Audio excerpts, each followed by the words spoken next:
Teachers academy group के YouTube channel में आप सभी का फिर से एक बार स्वागत है।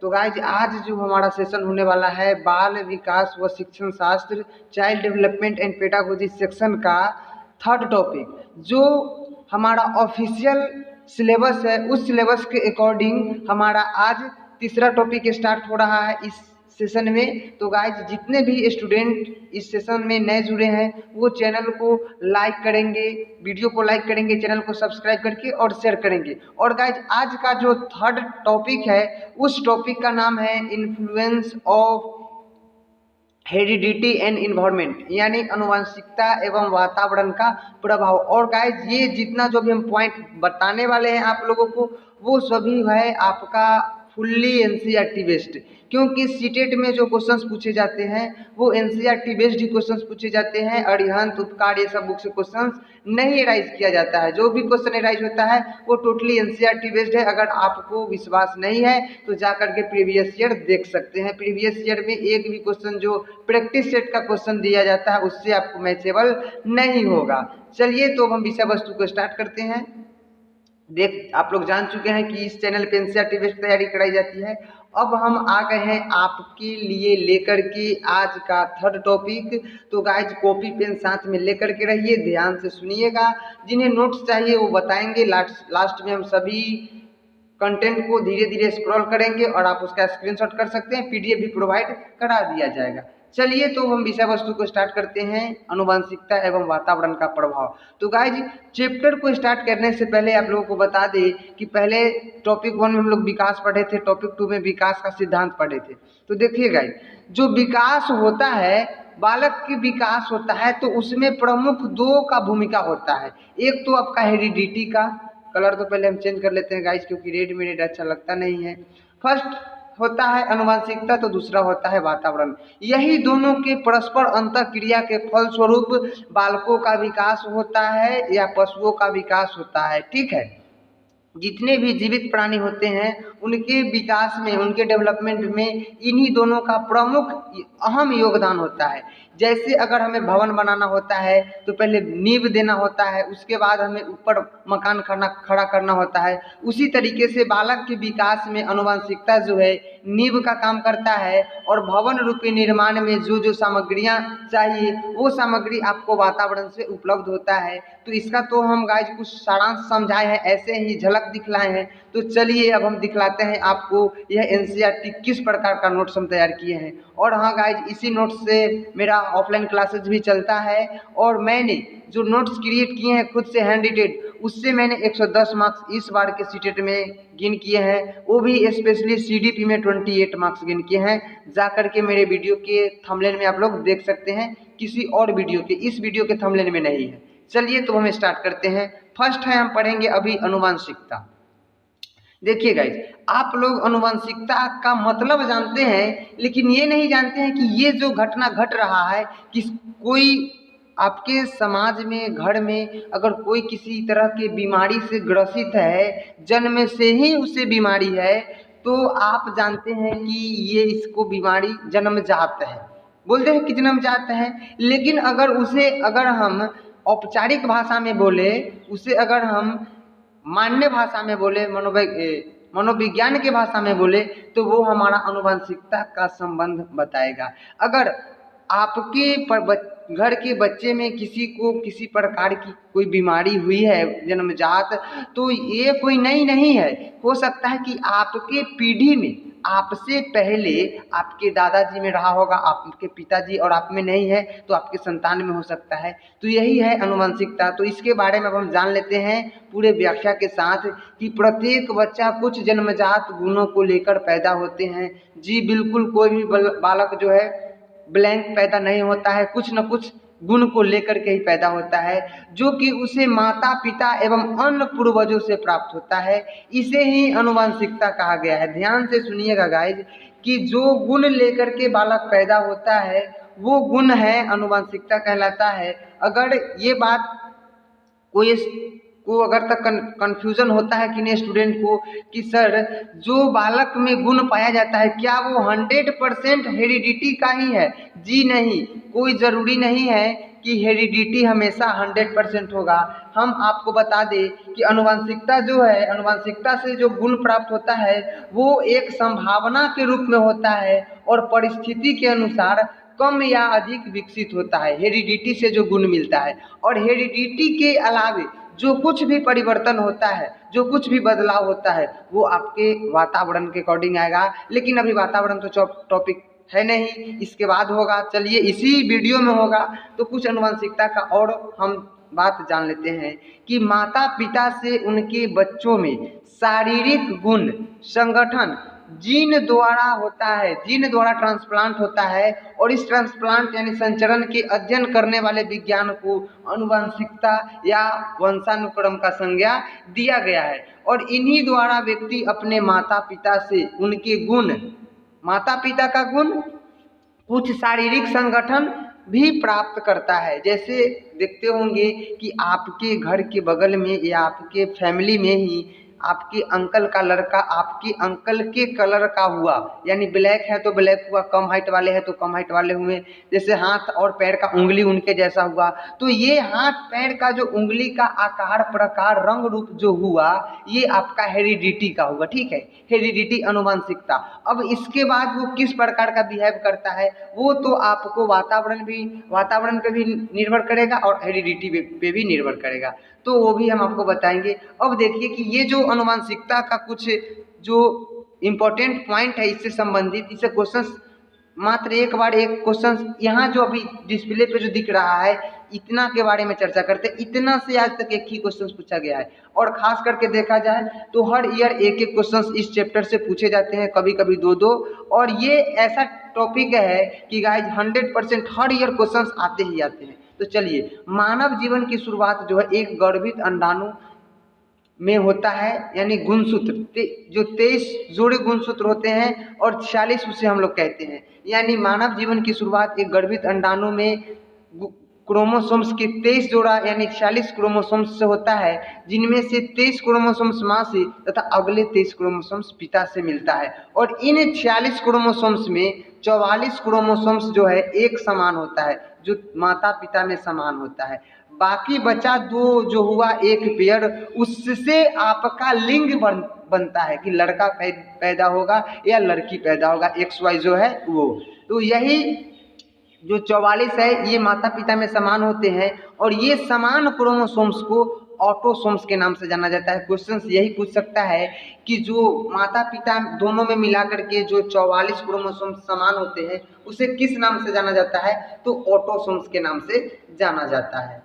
ये बात यहाँ पे लिखा गया है। अब एक मनोवैज्ञानिक है जेम्स ड्रेवर, इन्होंने आनुवंशिकता के बारे में एक डिफिनीशन दिए हैं। तो इनका डिफिनीशन जान लेना जरूरी है, क्योंकि गाइस कभी कभी डिफिनीशन पूछ लिया जाता है कि ये डिफिनीशन किस मनोवैज्ञानिक के द्वारा दिया गया है। तो ध्यान से देखिएगा क्या है इनका कथन। इनका भी कथन वही है जो अभी हम आप लोगों को बताए हैं। माता पिता का शारीरिक एवं मानसिक विशेषता, यानी body language, body structure, physical structure एवं मेंटल कैरेक्टरिस्टिक, यानी मानसिक विशेषता का संतानों में हस्तांतरण होना ही वंशानुक्रम कहलाता है। यानी आपका बिहेव, ठीक है, आपका बिहेव, आपका मेंटल एबिलिटी, आपका फिजिकल स्ट्रक्चर, आपके बच्चे में ट्रांसप्लांट जो होता है, तो ये ट्रांसप्लांट एक जीन्स के माध्यम से होता है, और इसी को वंशानुक्रम या आनुवंशिकता कहा जाता है।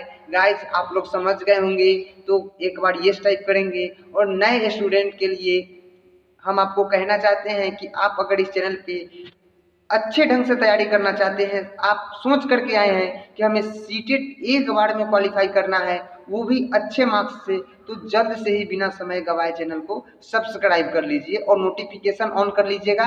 तो आपको हमेशा जब भी इस चैनल पे एजुकेशनल वीडियोस, एजुकेशनल न्यूज़ वाली वीडियो लाई जाएगी, तो वो आपको नोटिफिकेशन मिल जाएगा और वीडियो को आप ससमय देख सकते हैं। तो जेम्स ड्रेवर का कथन आप लोग समझ गए होंगे कि बच्चे में शारीरिक और मानसिक विशेषता का हस्तांतरण यानी ट्रांसप्लांट होना, माता पिता के गुण बच्चे में दिखता है, उसको ही आनुवंशिकता का संज्ञा दिया गया है। और यही बात आपको जेम्स ड्रेवर जो महान मनोवैज्ञानिक है आनुवंशिकता के बारे में बोले हैं। और गाइस आनुवंशिकता के नियम जो है 3 नियम है, इससे क्वेश्चन कभी नहीं पूछा गया है। फिर है जॉन ग्रोगर मेंडल जो आनुवंशिकता पे प्रयोग किए, इससे ये सब आपका बायोलॉजी में पढ़ना है, ये बायोलॉजी का ही एक पार्ट है, लेकिन क्वेश्चन इससे नहीं पूछता है, इसलिए हम वो पॉइंट को इंक्लूड नहीं किए हैं। क्यों समय को बर्बाद किया जाए। अब बात आती है हमारा वातावरण, इन्वायरमेंट। देखिए गाइस, क्वेश्चन आपको पूछा जाता है कि बच्चे का विकास निर्भर करता है वृद्धि पर, आनुवंशिकता पर, वातावरण पर, और एक ऑप्शन मिलेगा कि आनुवंशिकता एवं वातावरण के बीच अंतर क्रिया पर। तो गाइस, बालक का जो विकास होता है वो आपका हेरिडिटी यानी आपका डेवलपमेंट जो है वो हेरिडिटी इनटू इन्वायरमेंट यानी आपका जो विकास होगा वो आपके आनुवंशिकता तथा पर्यावरण के गुणनफल होगा, यानी इस दोनों के बीच इंटरेक्शन यानी अंतर क्रिया करेगा बालक, तो ही बालक का विकास संभव है। ठीक है, क्योंकि वातावरण का प्रकार दो होता है, एक आंतरिक वातावरण और एक बाह्य वातावरण। इसके बारे में चर्चा करेंगे ही करेंगे। उससे पहले हम आप लोगों को बता दें गाइज कि पहले वातावरण का मतलब समझ लीजिए, जिसे इंग्लिश में हम लोग इन्वायरमेंट कहते हैं। तो इन्वायरमेंट का मतलब तो पर्यावरण भी होता है। तो जी हाँ गाइज, आप सही समझे हैं, वातावरण और पर्यावरण दोनों एक ही बात है, दोनों एक ही बात है। वातावरण बोलिए या पर्यावरण बोलिए। तो अब हम अगर पर्यावरण का शाब्दिक मतलब समझना चाहें तो इसका संधि विच्छेद पहले करेंगे। परि जोड़ आवरण, ध्यान से सुनिएगा, कंफ्यूजन आपको नहीं होगा। परि जोड़ आवरण, तो परि का मतलब होता है चारों ओर, आवरण का मतलब होता है ढकना, यानी चारों ओर से घिरे हुए क्षेत्र को पर्यावरण कहा जाता है। तो गाइस, ये जो हुआ आपका, ये चारों ओर से घिरे हुए क्षेत्र, ये आपका बाह्य वातावरण के अंतर्गत आएगा। लेकिन बालक के विकास में आंतरिक वातावरण और बाह्य वातावरण दोनों का महत्वपूर्ण भूमिका होता है। तो चलिए अब हम वातावरण का कुछ डिफिनीशन समझे होंगे आंशिक रूप से, अब पूर्ण रूप से हम लोग समझेंगे पर्यावरण का मतलब। देखिए, विकास को प्रभावित करने वाले दूसरा महत्वपूर्ण कारक आपका वातावरण है, यानी किस प्रकार का एनवायरनमेंट मिल रहा है आपको, ये आपका डेवलपमेंट को इफेक्ट करेगा। देखिए, ध्यान से सुनना है आपको। कोई बालक अच्छे घर में पैदा लिया, उसके माता पिता अच्छे डॉक्टर, कोई टीचर कोई डॉक्टर है, ठीक है, तो जाहिर सी बात है कि अच्छे संस्कार वाले घर से पैदा हुए हैं। अगर उनको अगर वातावरण अच्छा नहीं मिला, वो हमेशा उनका दोस्ती हो गया, मतलब जो गलत प्रवृत्ति के बालक है उनसे, तो बताइए क्या उनका विकास अच्छे ढंग से हो पाएगा? नहीं हो पाएगा। इसलिए कहा गया है कि अगर क्वेश्चन पूछे कि विकास का प्रभाव किस पे, तो आनुवंशिकता एवं वातावरण के अंतर क्रिया पे। तो ये आनुवंशिकता समझ चुके होंगे आप लोग, वातावरण अभी समझा रहे हैं। तो वातावरण में ध्यान से सुनिएगा गाइज कि वातावरण आपका दो प्रकार का होता है। फर्स्ट तो है आपका आंतरिक वातावरण, सेकेंड है आपका बाह्य वातावरण। एक है इंटरनली इन्वायरमेंट, एक है एक्सटर्नली इन्वायरमेंट। इंटरनली वातावरण का तात्पर्य है कि बालक जब गर्भ में होता है, यानी माँ के गर्भ में होता है, गर्भधारण के समय स्त्री को किस प्रकार का इन्वायरमेंट मिला, यानी उसे खुश रखा गया, दुखी रखा गया, प्रताड़ित किया गया, या किस तरीके का उसे न्यूट्रिशन उपलब्ध कराया गया, यानी किस प्रकार के भोजन उसे उपलब्ध करवाया गया, ये जो है उसके आंतरिक वातावरण, ये हुआ आंतरिक वातावरण का इफेक्ट। उसके बाद बाह्य वातावरण होता है जन्म के बाद। तो जन्म के बाद और जन्म से पहले हम आपको बहुत अच्छे तरीके से बताएंगे, पहले ध्यान से सुनिएगा। देखिए, आंतरिक वातावरण पे अभी लेकर के आए हैं आप लोगों को, ध्यान से देखिए। आंतरिक वातावरण जिसे हम लोग जन्म से पूर्व का एनवायरनमेंट के बारे में बोलेंगे। तो जन्म से पूर्व की परिस्थिति में माँ का शारीरिक स्वास्थ्य, पौष्टिक भोजन इत्यादि जो है गर्भ में पल रहे बच्चे के तात्कालिक एवं वाद के वृद्धि एवं विकास पर महत्वपूर्ण प्रभाव डालते हैं। कहने का मतलब गाइज कि आंतरिक वातावरण अगर खराब हुआ तो तत्काल तो बालक के विकास में अवरुद्ध होगा ही, और जन्म के बाद भी वह दबा कुचला सा रहेगा। जैसे मान लीजिए कि गर्भावस्था के दौरान स्त्री को अच्छे माहौल में नहीं रखा गया, उसे शांत माहौल में नहीं रखा गया, उसे बहुत घटिया माहौल में रखा गया, तो जाहिर सी बात है कि आपका बालक जो है शांत पैदा नहीं होगा। यानी पैदा तो होता है सब रोते हुए ही, लेकिन उसका जो एक्टिविटी होगा वो शांत स्वभाव का नहीं होगा। वो जो होगा, जिस एक्टिविटीज में आप उसकी माता को रखे हैं, लगभग 100% एक्टिविटीज उस पर आ जाएगा। ये तो हुआ उसका एक्टिविटीज वाली बात। सेकेंड बात ये है कि अगर गर्भावस्था के दौरान अगर महिला से बहुत ज़्यादा वर्क करवाया गया, जोखिम भरा वर्क करवाया गया, उस दौरान अगर कहीं उन्हें आंतरिक चोट लग गई तो उसका प्रभाव भी बालक पे देखने को मिलेगा।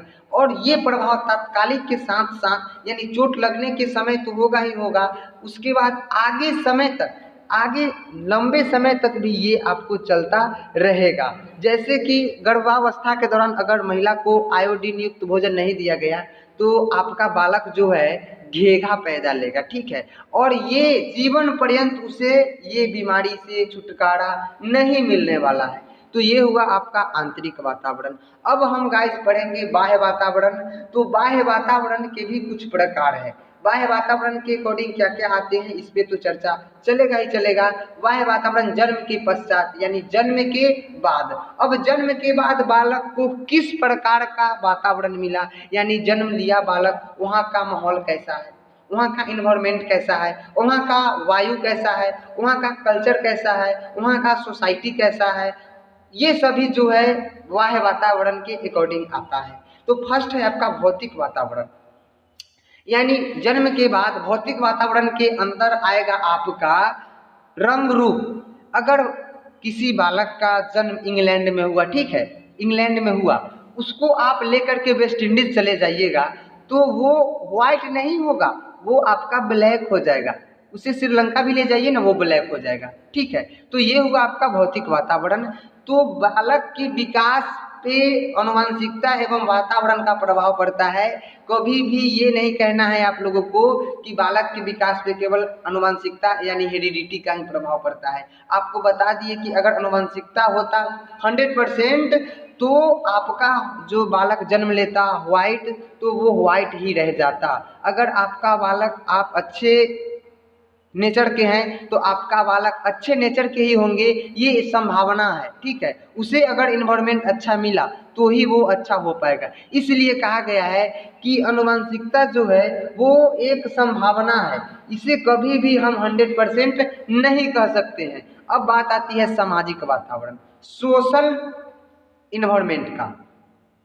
जैसे किसी बालक का जन्म मान लीजिए कि हुआ तो चोर फैमिली में, बेईमान फैमिली में, झूठ बोलने वाले फैमिली में, लेकिन उसे माहौल मिल गया, उसे इन्वायरमेंट मिल गया ईमानदार बच्चे के साथ, उसका दोस्ती हो गया, तो वो चोरी को भूलेगा और जिस इन्वायरमेंट में वो ज़्यादा समय व्यतीत करेगा उसका इफेक्ट उस पर पड़ेगा। कहने का मतलब कि जिस चीज़ का इफेक्ट ज़्यादा होगा, जौन सा चीज़ मजबूत होगा वो अपना प्रभाव छोड़ देगा। किसी का हेरिडिटी आनुवंशिकता जीन्स जो है बहुत ज़्यादा मजबूत होता है, जैसे कि हमें आप किसी भी माहौल में रख दीजिए, हम बदलने वाले नहीं हैं, क्योंकि हमें सही और गलत की पहचान है। अभी हमें पहचान है। लेकिन यहाँ पे बालक के बारे में अगर बात होगा तो शिशु को अगर जिस तरीके का परिवेश दिया जाएगा, जिस समाज में रखा जाएगा, उस समाज का प्रभाव उस पर पड़ेगा। एक तो प्रभाव समाज से ये हो गया। दूसरा कि जिस समाज में उसे रखिएगा उस समाज की भाषाओं को सीखेगा।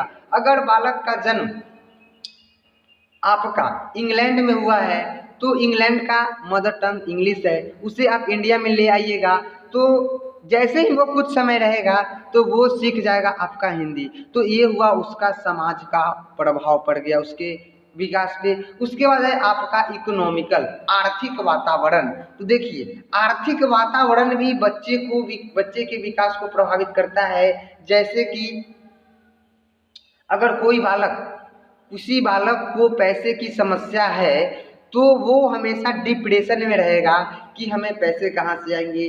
तो जब बालक डिप्रेशन में चला जाएगा तो वो पढ़ाई तो करेगा ही नहीं करेगा, उसके बाद उसका शारीरिक विकास पे भी प्रभाव पड़ेगा और उसका विकास स्वस्थ तरीके से, सही तरीके से नहीं हो पाएगा। तो ये हो गया आपका आर्थिक प्रभाव। अब है सांस्कृतिक यानी कल्चर। जिस यानी आपका जन्म हुआ है जहाँ पे, वहाँ का कल्चर कैसा है, वहाँ का सांस्कृतिक किस प्रकार का है, उस सांस्कृतिक में आपका जो है प्रभाव पड़ेगा उस संस्कृति का। जैसे हम लोगों का संस्कृति में है कि हम लोग बड़े का आदर पैर छू करके करते हैं, ठीक है। तो एक बार तो हमारे संस्कृति में ये था जो आज तक हम लोग वो रूल को फॉलो करते आ रहे हैं और हमारे आगे आने वाले बच्चे भी करेंगे। अगर आप विदेश में जाइएगा तो वहाँ पे किसी का अभिवादन हैंड अप करके किया जाता है, हाथ मिला करके किया जाता है। तो ये वहाँ का कल्चर पे डिपेंड करता है, संस्कृति पे। तो गाइस हम लोग आनुवंशिकता एवं वातावरण तो पढ़ लिए, तो अब इसका मेन पॉइंट पढ़ने वाले हैं जहाँ से क्वेश्चंस एराइज होते हैं सीटेट में हर ईयर, ठीक है। ये अभी हम पढ़े हैं इसका क्रीम वर्ड। अब उस क्रीम में से हम लोग छांटेंगे कि क्वेश्चंस किस प्रकार से पूछा जाता है, आनुवंशिकता एवं वातावरण का प्रभाव किस किस प्रकार से बालकों के विकास पे पड़ता है, ये जान लेंगे तो हमें इस टॉपिक से छुटकारा मिल जाएगा। मात्र 30 मिनट में हम लोगों का 2 मार्क्स कंप्लीट हो जाएंगे। और गाइज सीटेट ये जो 5 जुलाई को होने वाला था ये तो पोस्टपोन हो ही गया है, ये आप लोगों को पता है क्योंकि आज 8 जुलाई है। और नेक्स्ट सीटेट जब भी होगा बहुत जल्द होने वाला है। जैसे ही कोरोना का संक्रमण कुछ घटता है सीटेट एग्जाम कंडक्ट करा लेगा सेंट्रल बोर्ड जो है आपका केंद्र सरकार। तो हमें प्रिपेयर रहना है, हमें कभी भी बैठ करके नहीं रहना है क्योंकि रेस वही जीतता है जो लगातार मेहनत करता है। चलिए अब हम बालक में वंशानुक्रम का प्रभाव, यानी बालक में किस प्रकार का प्रभाव पड़ता है वंशानुक्रम के कारण। तो मूल शक्तियों प्रवृत्तियों पर प्रभाव। मूल शक्ति कहने का मतलब यानी आपका जो मूल एनर्जी है, जैसे देखे होंगे कि कोई बालक किसी काम को बहुत तन मन धन लगा करके करता है, स्ट्रिक्टली करता है, मूल शक्ति का यूज करके वो कर लेता है बहुत जल्दी। और कोई जो है काम करने के लिए लग तो जाएगा लेकिन जो काम 1 घंटे में होने वाले है उस काम को करने के लिए वो 2-3 घंटा लगा देता है। ये हो गया। उसके बाद शारीरिक लक्षण। तो शारीरिक लक्षण तो हम पहले ही आप लोगों को बता चुके हैं कि शारीरिक लक्षण यानी आपके चलने का तरीका, आपके चलने का तरीका ये आनुवंशिकता का प्रभाव है, ठीक है। आपके आंखों का रंग, ये आपके आंखों का रंग ये भी आनुवंशिकता का प्रभाव है। आपके शरीर का रंग ये भी आपके आनुवंशिकता का प्रभाव है। उसके बाद प्रजाति की श्रेष्ठता पर प्रभाव, जैसे कुछ प्रजाति की श्रेष्ठता का भी प्रभाव पड़ता है।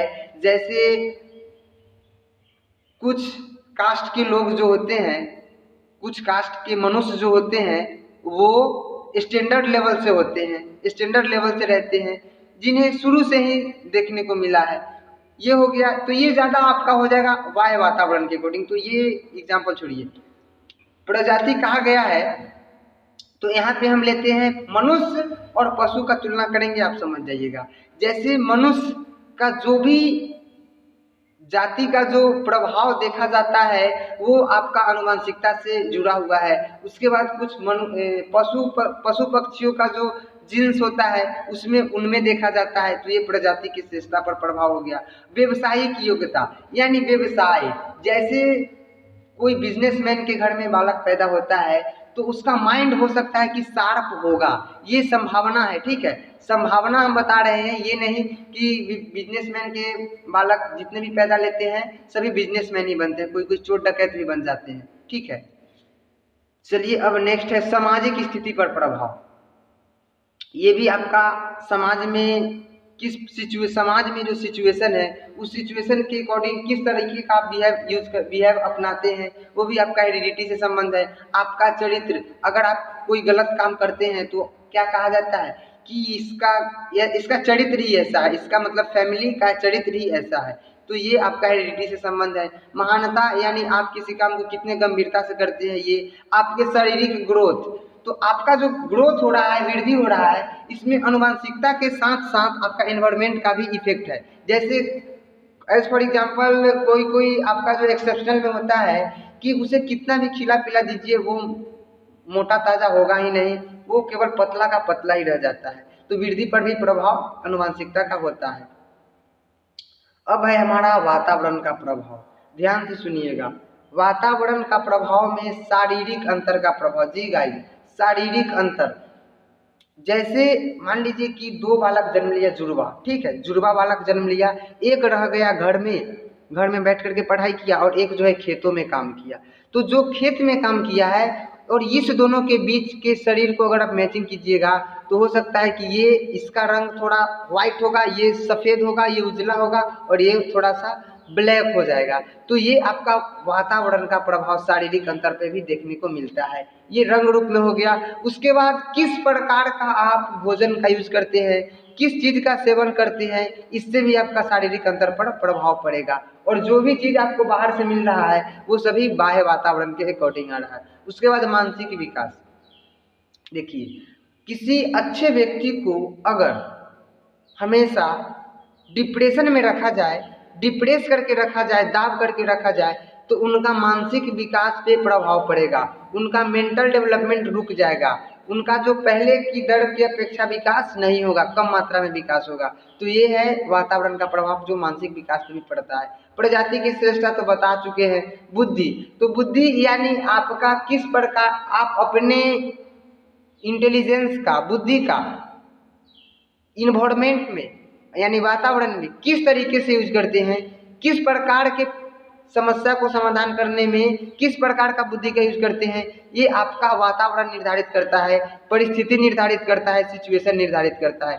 व्यक्तित्व यानी पर्सनालिटी भी आपका वातावरण का को प्रभावित करता है। उसके बाद जुड़वा बच्चों पर, जी बिल्कुल, जुड़वा बच्चे जो जन्म लेते हैं इस पे भी वातावरण का इफेक्ट होता है, जो पहले ही आपको एग्जाम्पल दे चुके हैं कि इसे दोनों को अलग अलग बांट करके ये कीजिए, आपको वो पता चल जाएगा। बहुमुखी प्रभाव, बहुत सारे प्रभाव आपका जो होता है वो वातावरण के अकॉर्डिंग।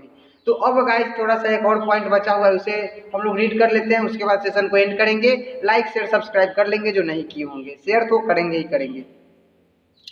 उसके बाद है व्यक्ति के व्यवहार, आनुवंशिकता तथा वातावरण दोनों द्वारा ही निर्धारित होता है। यानी व्यक्ति का व्यवहार जो है आनुवंशिकता तथा वातावरण दोनों के द्वारा निर्धारित होता है। व्यक्ति का विकास आनुवंशिकता एवं वातावरण के बीच अंतःक्रिया के फलस्वरूप ही होता है। ये सभी पॉइंट आप लोग ध्यान में रखिएगा। उसके बाद है आनुवंशिकता द्वारा व्यवहार की रचना तंत्र का निर्धारण होता है। यानी आपका हेरिडिटी जो है केवल आपके रचना तंत्र यानी आपके स्ट्रक्चर को निर्माण करेगा और उस स्ट्रक्चर में क्या क्या होना चाहिए, किस किस प्रकार के एक्टिविटीज होना चाहिए, ये आपका वातावरण निर्धारित करता है। तो अभी हम आपको दिखलाते हैं, देखिए ध्यान से। आनुवंशिकता द्वारा व्यवहार की रचना तंत्र का निर्धारण होता है और वातावरण द्वारा उस रचना तंत्र की चार दीवारी के अंतर्गत व्यवहार का निश्चित दिशा में विकसित होता है। अतः व्यक्ति का प्रत्येक व्यवहार आनुवंशिकता तथा वातावरण के बीच अंतःक्रिया का प्रभाव है। समझ गए होंगे गाइज। तो सेशन को एंड करने से पहले हम आप लोगों को बता दें कि नेक्स्ट सेशन क्या होने वाला है। तो गाइज नेक्स्ट सेशन तो होता है आपका ये 2 बजे सेशन चलता है, 9:30 बजे सेशन चलेगा आपका। फिर रात को प्रैक्टिस सेट क्वेश्चंस का जो प्रीवियस ईयर के क्वेश्चंस से हैं और जो आपको कंसेप्ट को डेवलप करेगा, बिल्डअप करेगा। तो इसके बाद जो नेक्स्ट हमारा सिलेबस के अकॉर्डिंग टॉपिक होगा, टॉपिक नंबर 4, वो होगा हमारा सोशलाइजेशन, समाजीकरण। तो समाजीकरण एक ऐसी प्रक्रिया है जो जीवन पर्यंत चलते रहती है। समाजीकरण निरंतर होते रहता है। ये हम आपको जब सोशलाइजेशन टॉपिक स्टार्ट करेंगे तो पूर्ण व्याख्या के साथ बता देंगे। तो गाइज आप लोग हमें बताइएगा कि आज का सेशन आप लोगों को कैसा लगा, क्योंकि बहुत ही अच्छे एग्जाम्पलों के माध्यम से मैंने आप लोगों को इस चैप्टर को समझाया है। क्योंकि ये चैप्टर जो था वो आपका फुल्ली एनसीईआरटी बेस्ड था और इसी एनसीईआरटी बुक से क्वेश्चन हमेशा सीटेट में एराइज होते हैं। आप लोग देख चुके होंगे कि मेरा नाम है हरियौत सर और हम आपको सीटेट का बेस्ट प्रिपरेशन करवाएंगे इस प्लेटफॉर्म पे। ठीक है, हमारे एक्सपर्ट टीचर जो है वो भी आपको मैथ्स पेडागोजी लेकर के आने वाले हैं बहुत जल्द। तो आज के सेशन में हम लोग टॉपिक 3 चर्चा किए थे, आनुवंशिकता एवं वातावरण का प्रभाव। आनुवंशिकता के बारे में जाने, पूरे डिटेल से जान चुके हैं, वातावरण के बारे में पूरे डिटेल से जान चुके हैं, इस दोनों का प्रभाव जान चुके हैं। उसके बाद सामाजिकरण जो सोशलाइजेशन नेक्स्ट चैप्टर होगा उसके बारे में हम बता चुके हैं आज ही। तो चलिए सेशन को एंड करते हैं। जो भी नए होंगे चैनल को सब्सक्राइब करेंगे, वीडियो को लाइक शेयर करते रहेंगे। धन्यवाद, फिर मिलेंगे नेक्स्ट वीडियो में।